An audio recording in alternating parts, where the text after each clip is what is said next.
Hey everybody, hope you're doing well. So I've shown you a lot on the inside of the house and you've made some good decisions there, but I kind of need to see something done. I kind of need to see like one thing finished so that I'm not driving myself bananas with the house. And it's always good, I think, as you're working on a renovation or working on your house, if you can actually get one space done and then you can look at that beautiful space and know that it's finished and you can kind of clear your head. So today I want to do that with our outdoor patio.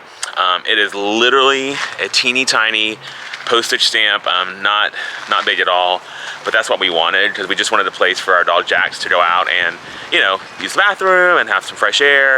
And it's also a cute little space for us to come out to, but it's really outside of my office, so it's the patio that would be used for the main entrance to my office, because as you might remember, the office has a separate entrance from the rest of the house. So that is the gist of the little patio. It's nothing fancy, but I kind of want to give it some privacy and just make it a little bit nicer. So I'm going to show you what I have in mind for it, and then we'll go shopping, and then we will see it come to life. So here we go.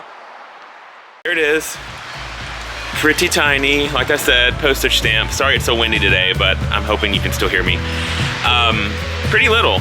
So you see they kind of have the same thing on all of the houses here. Everybody has the same patio. But what I really want to do is I want to add privacy to all this. I want to put a fountain, I'm thinking, in that corner. And then I want to add some privacy here too, so that it separates us from the house next door. But also, so that it just gives us privacy if we want to have a little bit of sit-down time outside, which you may do sometimes.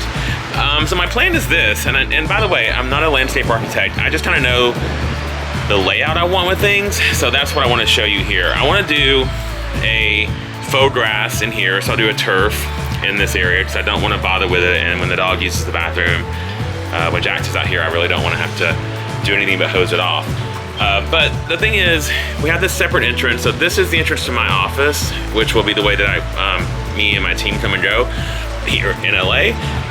But I want to put some taller shrubbery here. So I'm going to put taller shrubbery all across here, all across there. We'll decide if we put a fountain here or a fountain there. I'm probably going to put it in that corner right there. But I'm going to do, and then I'm going to do a couple chairs out there. I don't like the mulch out here, so I want to put some like dark colored rock inside of it to really make it kind of sexy. But the goal is to have privacy, and the goal is to make it really, just look a lot better. It looks kind of crappy right now, it looks kind of bland. They do have this one tree that they've put in, and I did look up the name, but I don't remember it right now. So that tree actually gets really big, like 20 feet tall, so I'm not going to put any more big trees like that. I'm only going to put smaller ones in. So there's the footprint, there's the before, and gives you a good little idea of how tiny it is. But I'm gonna also, by the way, I'm gonna also increase this space back a little bit, so we're gonna have more space to sit and more space to walk and less of the like mulchy garden area. There you go. There's the before, and let's go shopping. Oh my God, I'm literally overwhelmed by the number of fountains that are in this place. They're so cool, but there's so many options. So let's pick out a fountain for our front yard. This is definitely a time where I'm gonna need your help.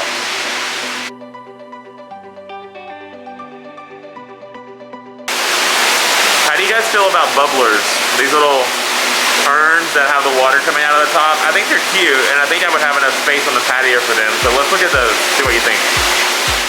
So these bubblers are kind of cute, and I think some of them make a good sound.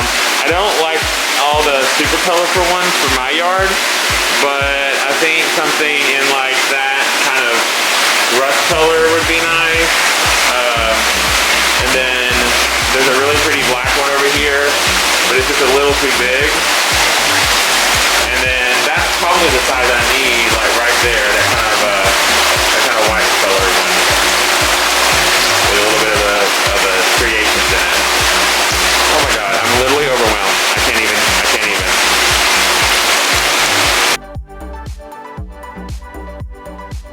I think these are my favorite. I kind of like how the sides are irregular, but you guys see that? You have to actually bury that in the ground, so you hide it, but it's cool, but I also don't know if it makes up enough sound for me for what I need, but aren't those really pretty? Look at this one. It has sculpture with the back of the tower, and then it splashes into a pool. So you get that sound that you really want. I think this one also has to be buried in the ground because there's a drain down there.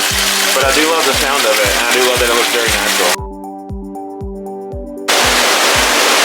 There's so many.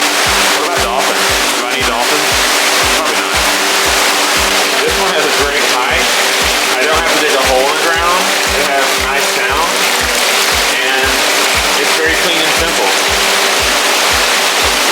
What do you think? I really like this little cutie. He's small, but very clean and simple, and I think that actually makes a nice sound.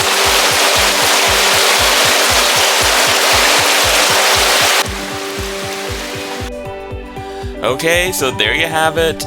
This is the end of our fountain shopping experience. It's been a lot. I really do need the help, as you can see.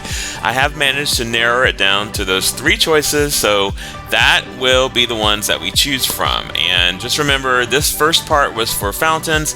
Next, we're going to move on to plants and so forth. So keep on watching, and now it's time to vote. So here we go.